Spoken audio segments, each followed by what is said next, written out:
there, everybody, and welcome to this Counseling Continuing Education presentation on a 10-session anger management protocol. I'm your host, Dr. Elise Snipes. In this presentation, you're going to learn about anger and its functions, explore early warning signs, figure out how to develop an anger control plan, learn about the aggression cycle and how to change it, review the ABCDEs, and explore how prior learning influences current anger triggers. Session 1. In Session 1, you're going to learn about anger. Anger is an emotion triggered by a threat that prompts the fight or flight reaction.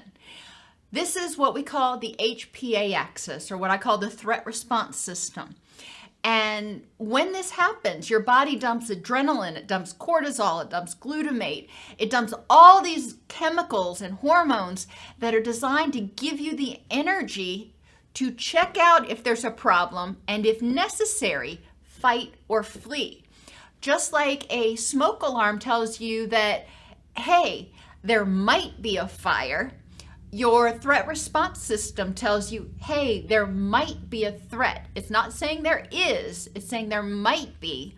And here's a bunch of energy so you can get up and figure out if there is a threat and respond if needed. Hostility refers to a set of attitudes, thoughts, and judgments that motivate aggressive behaviors. Aggression is a behavior that's intended to protect oneself by causing harm or energy to another person or damage to property. What's the benefit of aggression?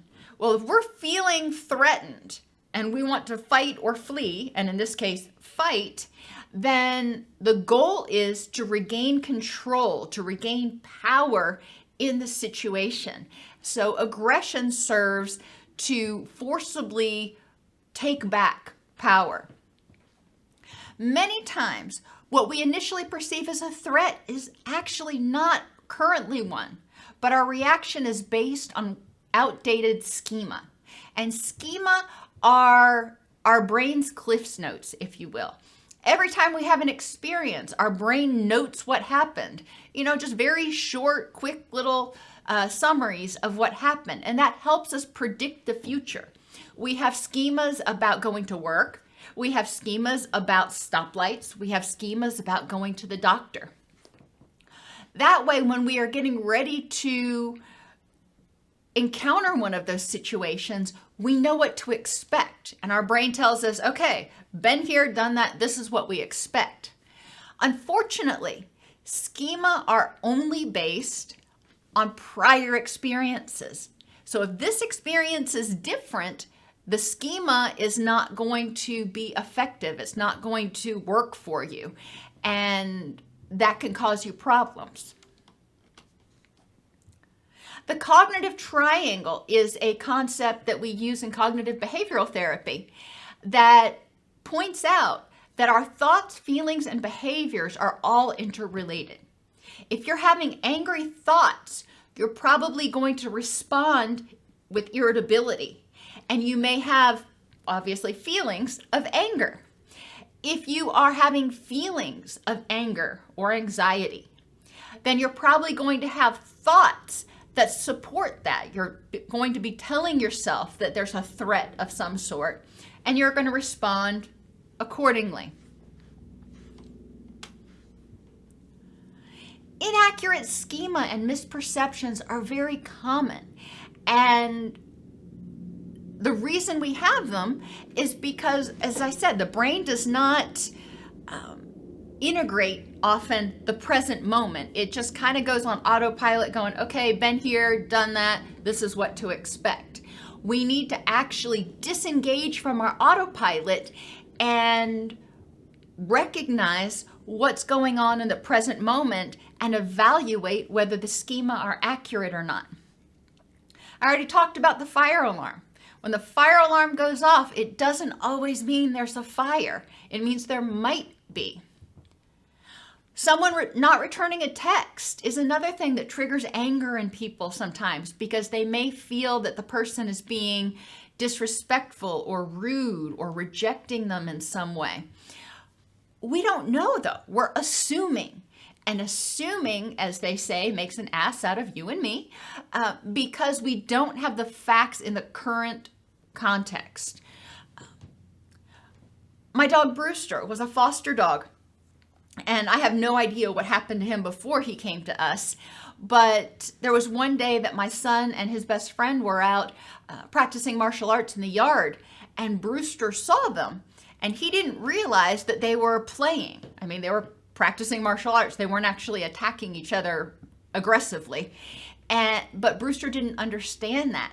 So he formed a schema about Elias that said, this dude's no good. And it took multiple exposures of Brewster to Elias and Sean after that for Brewster's schema, his understanding of the situation, to change. It literally months before Elias could come in and Brewster wouldn't get his hackles all up on his back. If somebody has a history of abandonment, then when they experience similar situations, whether it's the way somebody acts or the way somebody talks to them or even different microaggressions, they may interpret as that they're getting ready to be abandoned, and it can trigger feelings of anger. People who've been victims of crime, and I use crime very broadly here, when people experience trauma, it strips their sense of safety and personal power or control. So in the future, when they feel like they are not in control of things, when they feel like they are lacking power or they're unsafe in some way, it will trigger anger a lot more intensely because they're reacting from oftentimes from that place in the past when they were victims. And so they're trying not to be one again. Anger initially has apparent payoffs like releasing tension, controlling people, getting your own way. But in the long term, these payoffs often lead to negative consequences. What benefits or payoffs does anger have for you? Now, we don't do things unless there's a benefit. So it's important to recognize what benefits anger has in order to figure out, is this a benefit that I need or that I want to get this way? And is there another way of getting that benefit, such as feeling safe?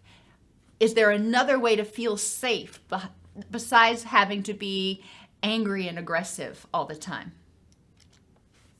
When you get angry, what are your responses? What behaviors do you use? What thoughts do you have? What feelings do you have? Sometimes, a lot of time, people, when they get angry, underneath, there's also a feeling of anxiety or hopelessness, and the anger is protecting them from those fears. Anger is a natural, normal emotion that's designed to help us survive. It becomes a problem when it's felt too intensely, too frequently, or expressed inappropriately. Think about how anger affects you. Remember, I said anger indicates that our threat response system has been triggered. So our body's dumping cortisol and adrenaline and all these stimulants into our system. When we're angry and we have these stimulants circulating through our system, it's going to make it darn near impossible to get good quality sleep. It can increase pain, not only because of the muscle tension that we have when we're angry, but also because it alters our neurochemicals that are responsible for our pain threshold. And we actually may start feeling more pain. Our gastrointestinal system can get disrupted. When you are in fight or flee mode, your body is saying, yeah, not going to devote energy to digestion, so let's just clear everything out of there.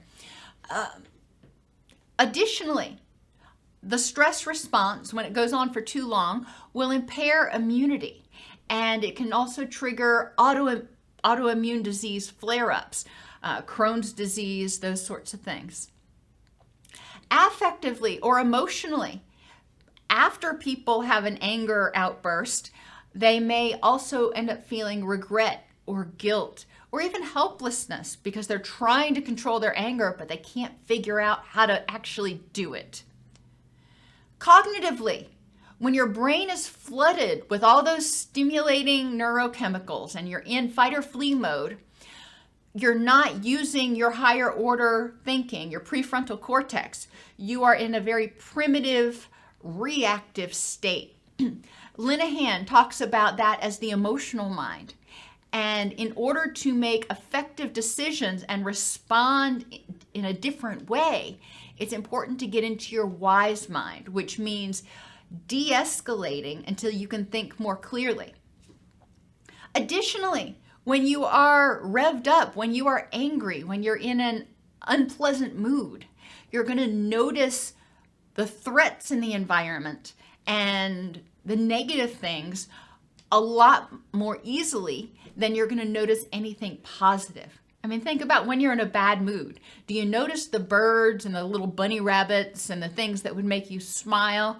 Or do you tend to just notice all the stuff that supports your current mood? Environmentally, when people are angry, how does it affect your environment? Do you break stuff, put holes in walls, throw out things impulsively? I remember back before computers, we used to have pictures, and it wasn't uncommon for people to tear up pictures impulsively when they got mad and then regret it later. Relationally, when somebody is angry, it creates an environment where other people may fear being around them. They're walking on eggshells because they don't want to trigger this person's anger. So instead of being a relationship that's based on respect and desire to support one another, it's a relationship based on fear where that person is just trying to keep you from exploding. And this can negatively impact relationships for obvious reasons. Changing how you respond to anger triggers takes a lot of work and energy. And it's important to figure out, why do I really want to do this? Define your rich and meaningful life. If you woke up tomorrow and you had this rich and meaningful life, what people would be in it? What would those relationships be like? What things would you have? What experiences or activities would you be using your energy for? Every time you get angry, it uses your energy. So you've got to decide, do I want to use my energy for being angry about this, or do I want to use my energy to work towards something that's important in my life? And you may find, a lot of people find, that they waste a lot of energy being angry and nurturing grudges when they could use it instead to nurture and enhance positive things in their life. How does anger keep you from moving toward the things that are important in your rich and meaningful life? And what thoughts, feelings, and behaviors would be a better use of your energy? At the end of session 1, we want to talk real quick about quick skills, because when you experience anger, I talked about getting out of the emotional mind into the wise mind.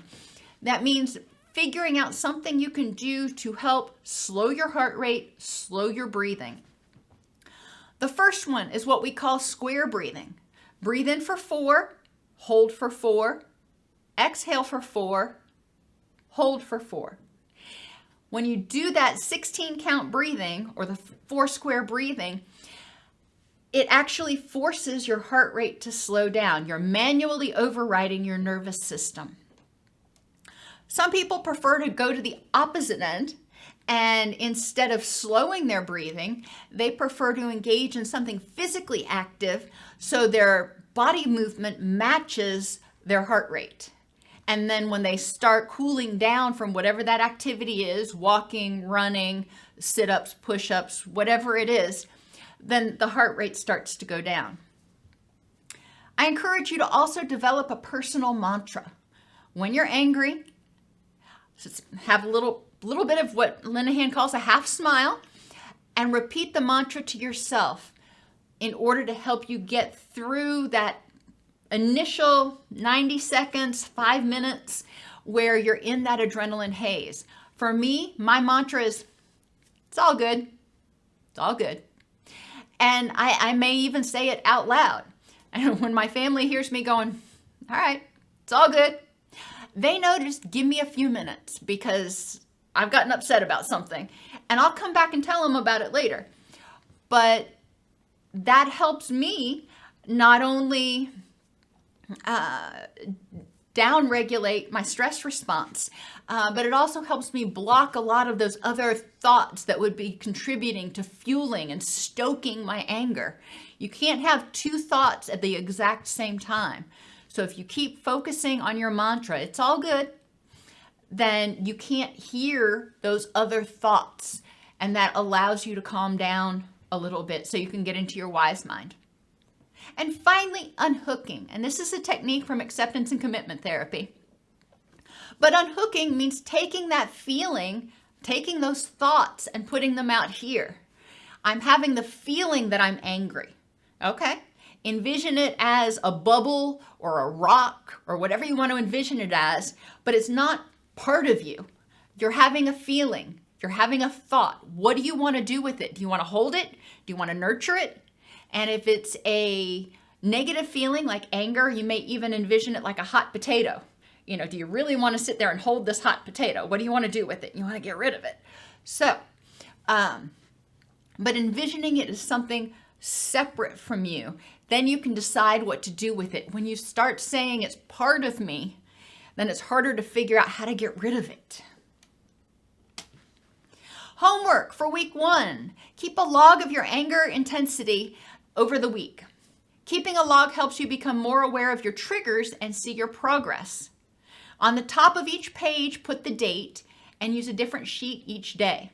I encourage you to use paper on a landscape orientation because we are going to add additional columns over the coming weeks. Make 4 columns with the following headers: episode, intensity, duration, and anger control strategy. For the episode, you're going to describe briefly what happened. The intensity scale from 1 to 4, mildly irritated, moderately irritated, angry, or enraged. The duration, a 1, it was brief, just a minute or 2. A 2, it was less than an hour, but it still lingered for a bit. 3, you felt that anger or irritation for a couple of hours. Or 4, it ruined your day. And the 4th column, what strategy did you use to try to respond to that anger, to try to control that anger? Session 2. Every session starts out with a review of the homework from the prior week. So reviewing the homework from last week, what was the highest number that you reached? What triggered the most intense anger episode? What strategies did you use to avoid reaching a 4 on that anger meter, to avoid reaching the level where you were enraged?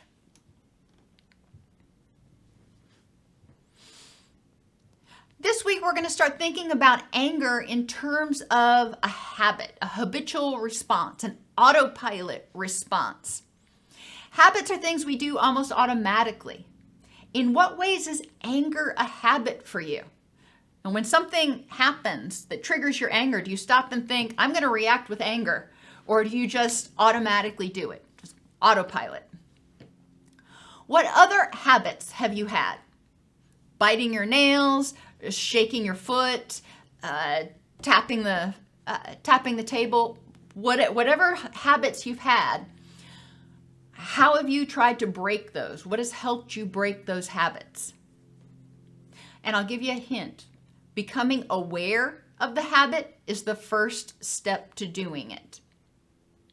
Review your anger log from last week. When you got angry, did you consider other response options, or did you just respond out of habit? Was it a knee-jerk response? How can you use mindfulness to start to break your anger habit? And I use the mnemonic beta or beta testing to help you remember what to do in order to start breaking a habit. So B stands for breathe. The first thing you need to do, practice that 4 square breathing in order to get into your wise mind. So start to slow your breathing when you notice your anger starting to ramp up. When you notice you're starting to get a little bit frustrated or irritable, start breathing then. Don't wait until you are enraged before you try to calm the system down. E stands for explore the situation. Mindfully and non-judgmentally acknowledge, I'm angry. Okay. What is the cause? Just be curious about what's going on. Is this actually a threat to me at this time and in this context? Do I know this for a fact to be a threat, an imminent threat to me at this time and in this context? If it's not an imminent threat, then you've got time to figure out the best way to respond.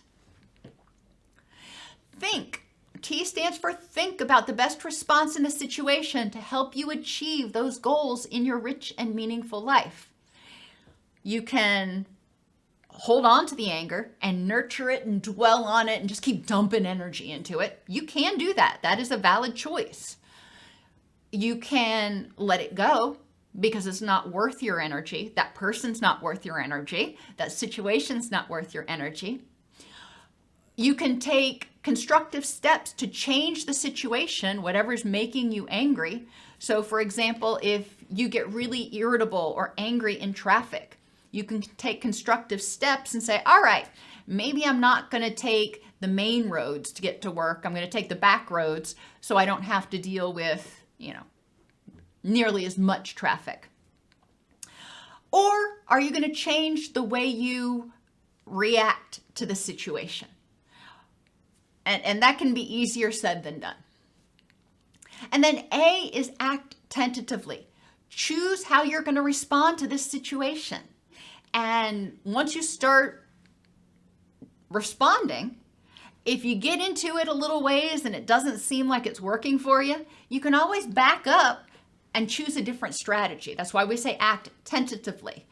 But a lot of times, by the time you get down to this point, you've gotten into your wise mind, and you usually will make a much better choice for responding. Identify anger control strategies you've used in the past. Strengths-based approaches encourage you to build on what's worked for you in the past. So think about anger control strategies you've used. Which ones didn't work and why? You don't want to keep trying to do something that doesn't work. The definition of insanity is doing something over and over again and expecting different results. If it doesn't work for you, that's fine. What are you going to do instead? Not every technique works for every person. Likewise, which strategies have you used that have worked, at least in some situations, or to help reduce the intensity of the anger? Maybe they weren't perfect, but they helped. Envision one of your anger situations from last week. If you had used a different strategy instead of automatically getting angry and erupting, how might the situation have gone differently? And actually walk through in your mind's eye, or if you're doing this in group, actually discuss or explain what happened and how it might have gone differently had you used this different tool. Envision yourself in a similar situation next week and describe yourself using your helpful skill to get through that situation. So if road rage is one of your triggers, you're going to envision a road rage incident from last week and describe how the situation may have gone differently had you used this different technique to handle your anger. And then you're going to envision being in traffic next week and having your road rage triggered, and see yourself using your helpful skill. How do you deal with it in a more effective way so you can conserve that energy for things that are more important to you. Week 2 homework, very simple. Just continue your anger control log. You're still getting to know what your triggers are and get a good picture. You're still compiling a good picture of your anger. Session 3. Homework from last week. What was the highest number that you reached on your anger control log? What triggered that anger episode? What strategies did you use to avoid reaching a 4 on the anger meter? Have you noticed a change in the frequency or how often you get angry? Or the intensity, how intense your anger episodes are? Or the duration of your anger? Instead of ruining your whole day, maybe it only lasts for a couple of hours. When you get angry, it's because you've encountered something that's made you feel threatened. Anger is the fight part of the fight or flight response. What are some general situations that make you irritable, angry, or enraged? Just make a list of them, jot them down.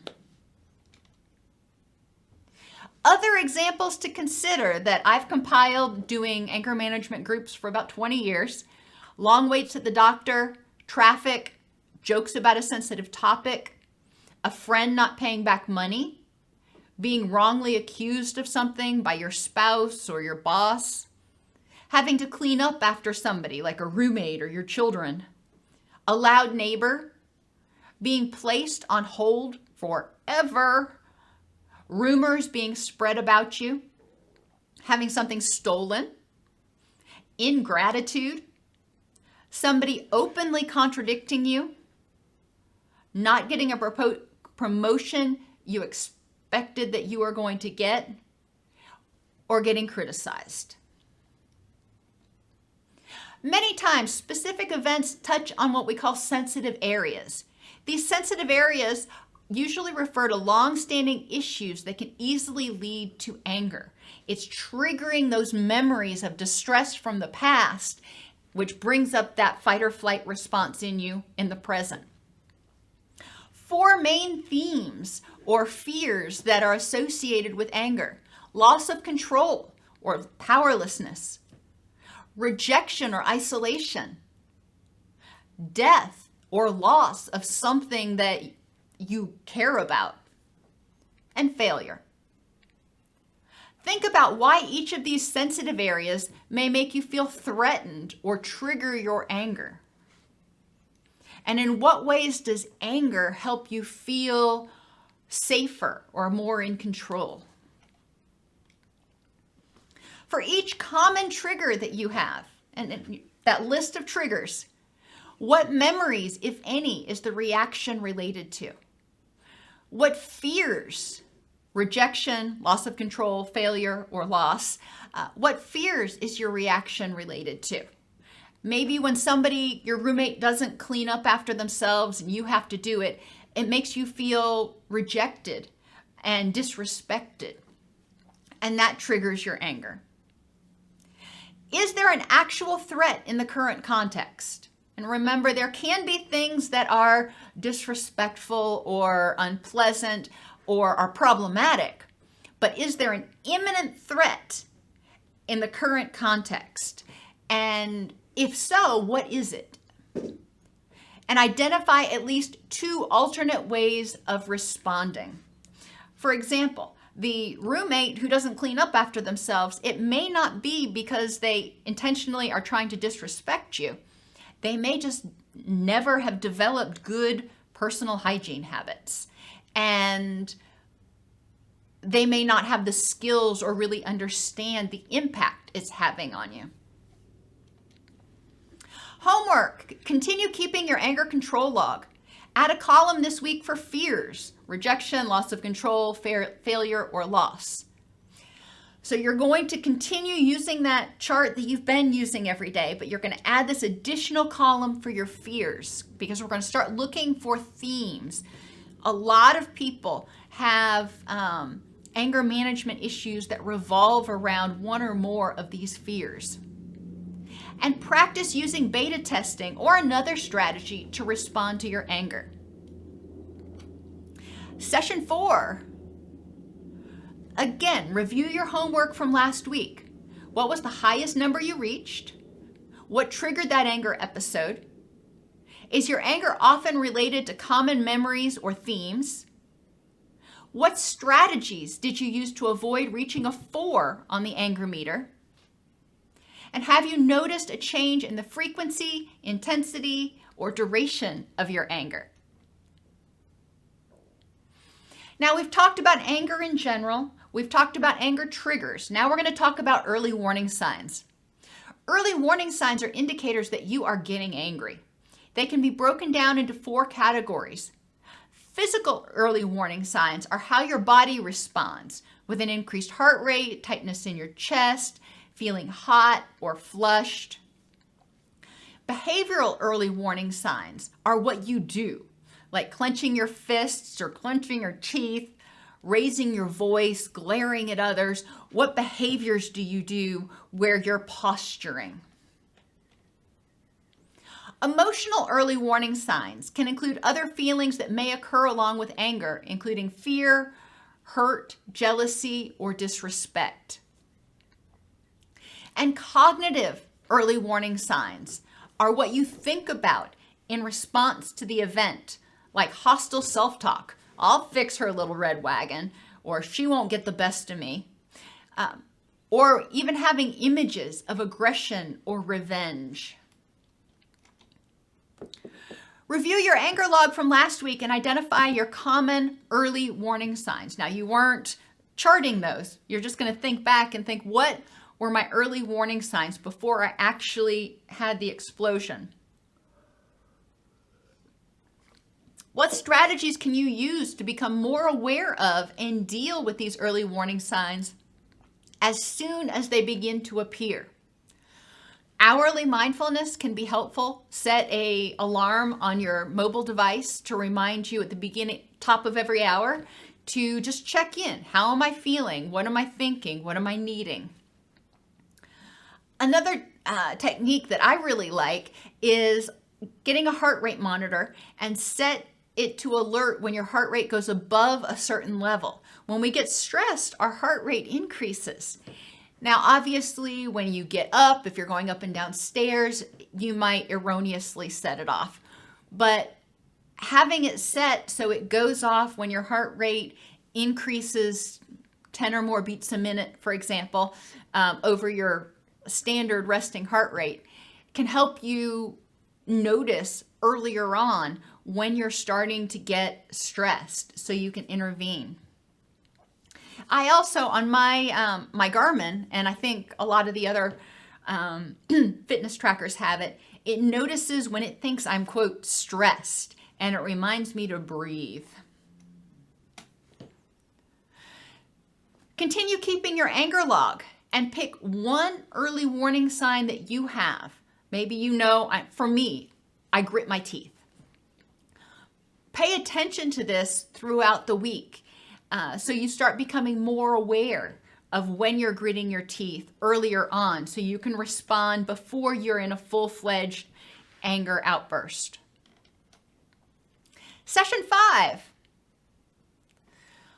Review your homework from last week. What was the highest number reached? What triggered that episode?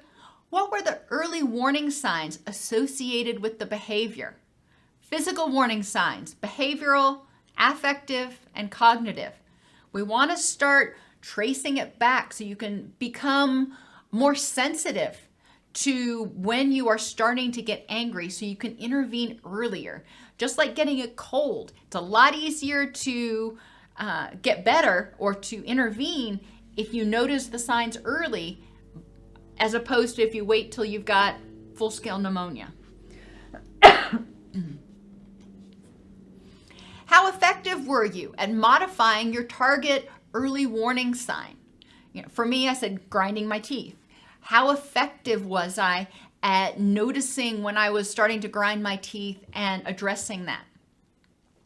What strategies did you use to avoid reaching a 4 on the anger meter? And are there particular threat themes that are emerging? Remember, failure, loss of control, rejection, isolation, and loss. This week, we're talking about vulnerabilities. They're a little bit different than early warning signs. Vulnerabilities are situations that make you more likely to respond with anger or irritability. Physically, if your blood sugar is low, if you're under the influence of alcohol, you've had too much caffeine, you're in pain, you're sick, or you're exhausted. Those are big vulnerabilities for a lot of people to respond more impulsively and feel angry easier. Affectively, if you're overwhelmed, if you're irritable about something else, if you're stressed out or feeling sensitive or vulnerable in some way, then you may be more likely to respond with a stronger anger response. Cognitively, if you're expecting a negative outcome from a situation, person, or meeting, or you've just got a negative attitude, you're more likely going to see the glass as half empty and respond with anger. Environmentally, stressful environments, and that can include a lot of things. For me, I don't like lots of noise, and I don't like sudden loud noises or being interrupted a lot. So if I'm feeling irritable, if I'm feeling tired, I will shut my door. That way I don't have people popping in constantly and interrupting my workflow, which tends to make me more irritable. Relationally, being in situations that make you feel more on edge or around people that trigger anger or tend to be more negative themselves can also be make you more vulnerable to anger. If you're around somebody that's going to feed your anger, then it's going to make it more likely that you're going to be angrier. What are your particular vulnerabilities, and how can you best prevent them? And when you can't prevent them, how can you best mitigate them or deal with them? Like I said, when I haven't slept well for some reason, can't always sleep well, but when I haven't, one of the things that I always do is shut my door, because I know that that is a vulnerability for me. If I'm overtired, I tend to be a little bit more irritable. Continue keeping your anger log and add a 6th column where you're going to begin identifying your vulnerabilities. You want to start looking for trends and themes and patterns here, but just add that 6th column to start identifying vulnerabilities. Session 6, review your homework from the last week. What was the highest number you reached? Hopefully this number is going down. What triggered that anger episode? What were the early warning signs associated with the behavior? How effective have you been at noticing your early warning signs? What strategies did you use to avoid reaching a 4 on the anger meter? And what vulnerabilities contributed to your anger? This week we're going to talk about creating an anger control plan. An effective plan should include both immediate and preventative strategies. So you want to prevent the vulnerabilities, prevent the anger, but also have a crisis response, so to speak. Immediate strategies: time out. When might you use it and how might you do it? And it's important if you're having difficulty, if a lot of your anger is triggered by interpersonal interactions, that you are clear with the other person that when you need a timeout, that you will be back in 10, 15 minutes, whatever it is that you need. But it's important that they respect your boundaries and allow you to take that time out to get into your wise mind. During your timeout, you can distract yourself with activities like doing something different, going on a walk, listening to music, or even using guided imagery just to go to a mental vacation. You can block the situation from your mind temporarily with thought stopping. Having alternate thoughts. You can't have 2 thoughts at the same time. So you can use your mantra for thought stopping. You can also use positive, or what we call distress tolerant thoughts, where you're telling yourself, I can get through this. I'm not in danger right now. whatever script you want to use. And I recommend that you write it down and you have it on a file on your mobile device so you can just read it when you start feeling stressed and you don't have to think about something. Practice mindfulness in threes. What are 3 things that you see, 3 things that you smell, 3 things that you feel, 3 things that you hear? And practice that four quadrant or 4 breathing in 4s. Talk to a friend or journal. Maybe you need to just call somebody, call a friend. Exercise and or radically accept and just saying it is what it is, or it's all good, encourages you to radically accept the moment. That means accepting the good parts of what's going on or life with the fact that this part right now sucks.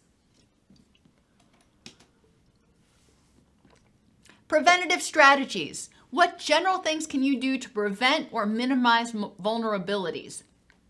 Emotionally, what can you do?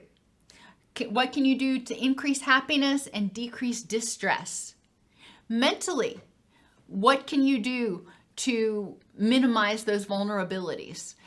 And one of the things that can be helpful is spending 20 minutes a day focusing on what went right that day. The other 23 hours and 40 minutes, you can focus on whatever you want. But 20 minutes a day, focusing just on what went right. And a lot of times I encourage people to do this at dinner with their family. That way they feel during the meal is a time where they can be relaxed together. Physically, what can you do to prevent or minimize vulnerabilities? Healthy nutrition, minimize stimulants, get enough sleep, all that stuff. And socially, what can you do to prevent or minimize vulnerabilities? How can you set and maintain healthy boundaries? How can you practice assertiveness? How can you nurture your supportive relationships? When you are vulnerable for some reason, what can you do to reduce the chances that you will get unnecessarily angry? Review your anger log from last week. What immediate strategies could you have used to help you take a time out, to help you get into your wise mind? What preventative strategies could you have used? What could you have done to prevent the vulnerabilities that might have made a difference? This week for homework, maintain your anger log and develop a plan to start reducing 1 or 2 of your vulnerabilities each month. And that's realistic. 1 or 2 a month you can do. The more vulnerabilities that you eliminate, the less things that you've got to worry about preventing or guarding against. Session 7. Review your homework from last week. What was the highest number you reached? What triggered that anger? What were the early warning signs that were associated? How effective were you at noticing your early warning signs? What strategies did you use to avoid reaching a 4 on the anger meter? What vulnerabilities contribute to your anger? And how effective have you been at reducing your target vulnerability? An episode of anger can be viewed as consisting of 3 phases: escalation, explosion, and post-explosion. During escalation, the event and responses or early warning signs are happening. Something happens and you start to get angry. During the explosion phase, the verbal or physical aggression emerges. What can you do when you have the urge to be aggressive? And that goes into those immediate strategies. Post-explosion, this is when you are starting to experience the negative consequences of the anger. Emotional, cognitive, legal, relationships, or even physical health. Review your anger log from last week and identify the event that got you most angry or had the most negative consequences, and identify what you could have done to prevent it, to reduce the escalation, or prevent the explosion.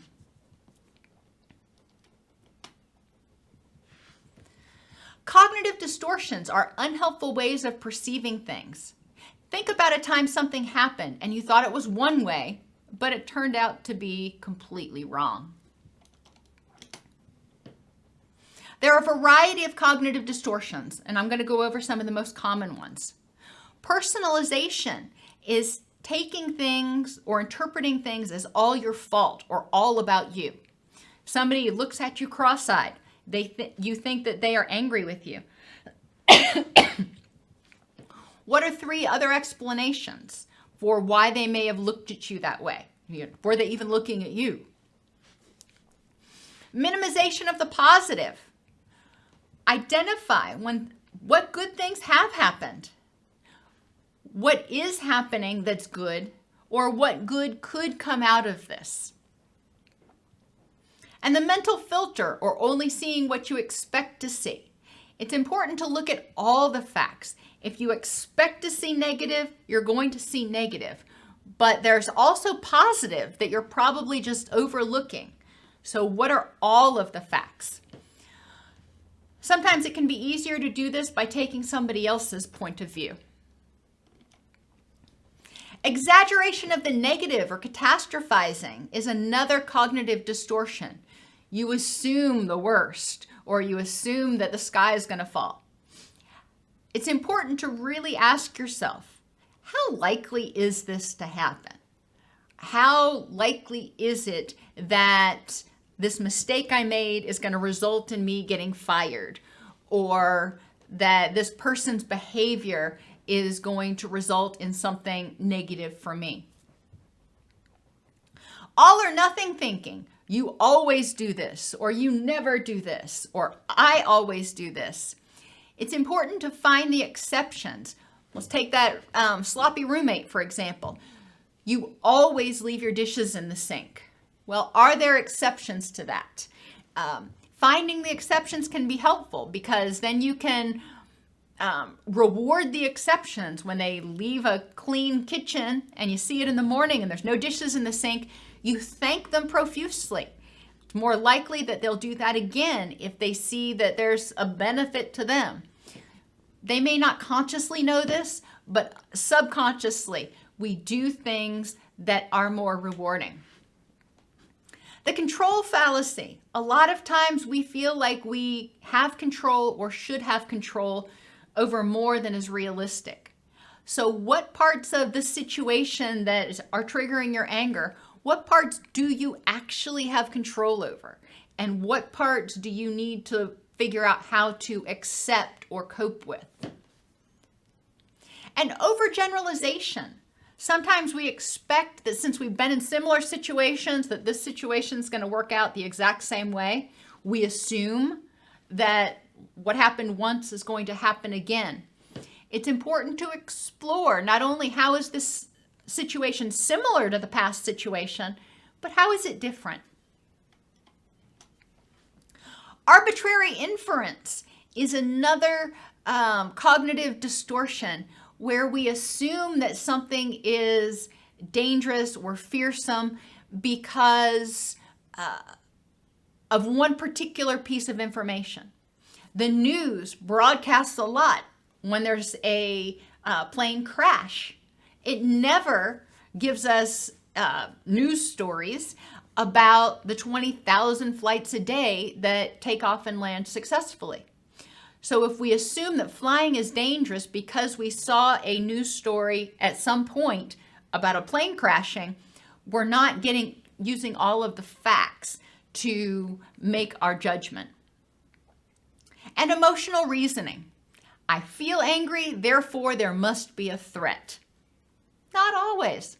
Sometimes something can happen, a smell, a sight, a sound, that triggers a memory. We may not remember the memory, but it triggers that reaction. And Bessel van der Kolk talks about how trauma is often remembered as a reaction, not an actual memory. So it's important when we feel angry, remember that's our smoke alarm. Now we've got the energy, we need to check and see, is there a threat right now?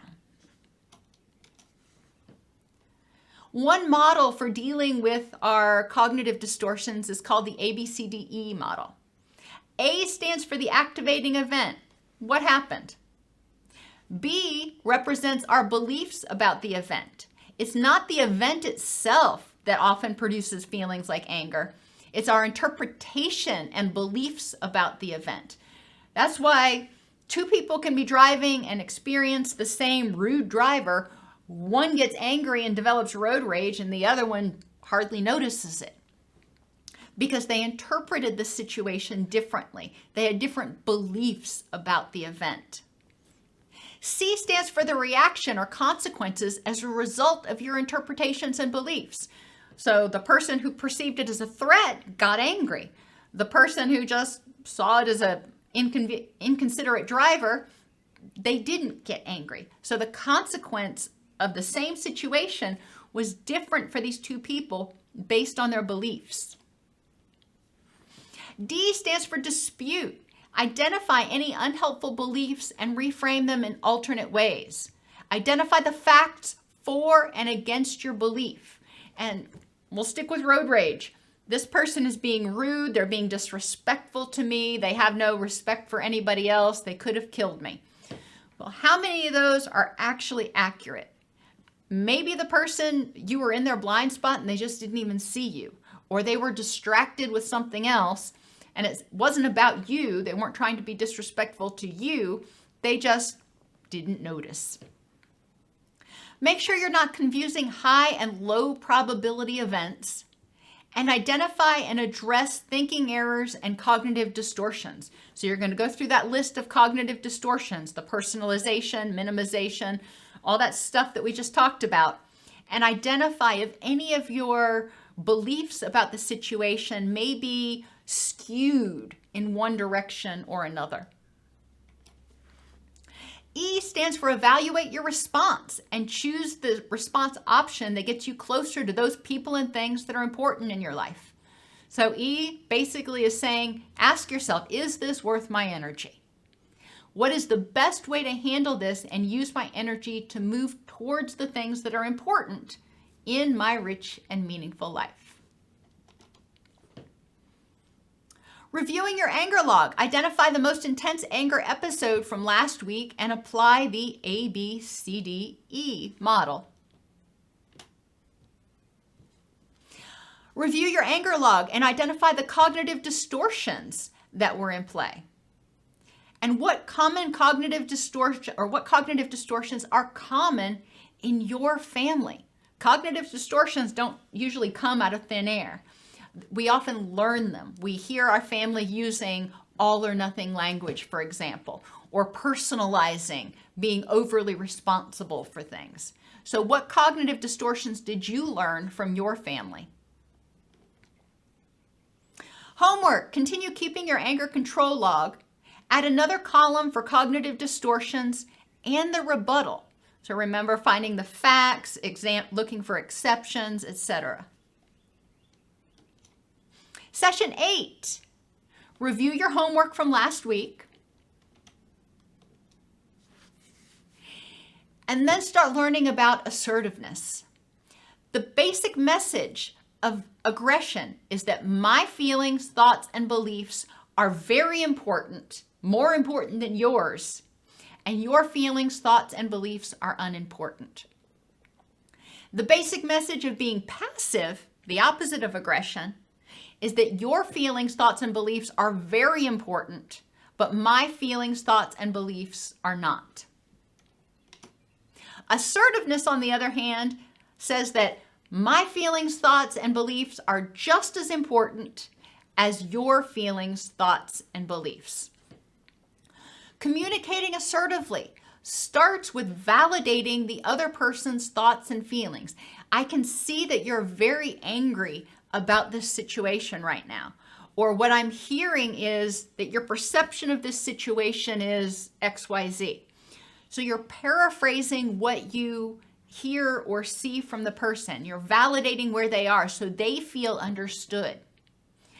And then you communicate in a way that ideally creates a win-win.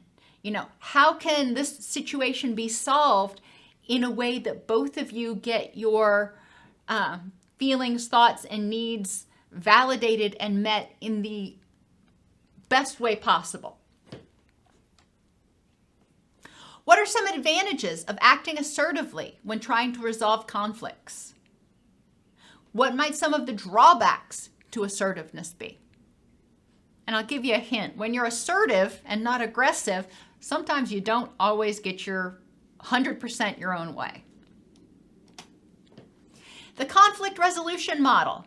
Get into your wise mind. Remember, de-escalate, use your breathing. Identify the problem. Identify your beliefs about the problem. Find the facts for and against your beliefs. Decide whether it's worth your energy to even worry about resolving the conflict. If it is, then address and resolve the conflict assertively by validating, communicating assertively your thoughts, wants, and needs in the situation, and then determining the course of action. Review your anger log for the last week and apply the conflict resolution model to at least one anger episode. Continue keeping your anger control log and actively practice being assertive even when you're not angry. So actively practice stating your thoughts, wants, and needs and asking people about theirs and paraphrasing theirs so you're more effectively communicating and you stop assuming and mind reading or assuming you know what the other person's thinking. Session 9. Review the homework from last week, the highest number you reached, what triggered that anger, your early warning signs, strategies you used to avoid reaching a 4, the vulnerabilities that contributed, and your most common cognitive distortions and the restatements or rebuttals to them. We learned a lot about how to interpret events and cope with distress by observing our family. How was anger expressed in your family when you were growing up? How'd your father express it? How'd your mother express it? Were you ever threatened with or exposed to physical violence? How are other people's emotions, such as happiness and sadness, expressed in your family? Or were they not even allowed? Was emotional expression limited to feelings of anger and frustration? Or were many different kinds of emotions expressed? What role did you take in your family?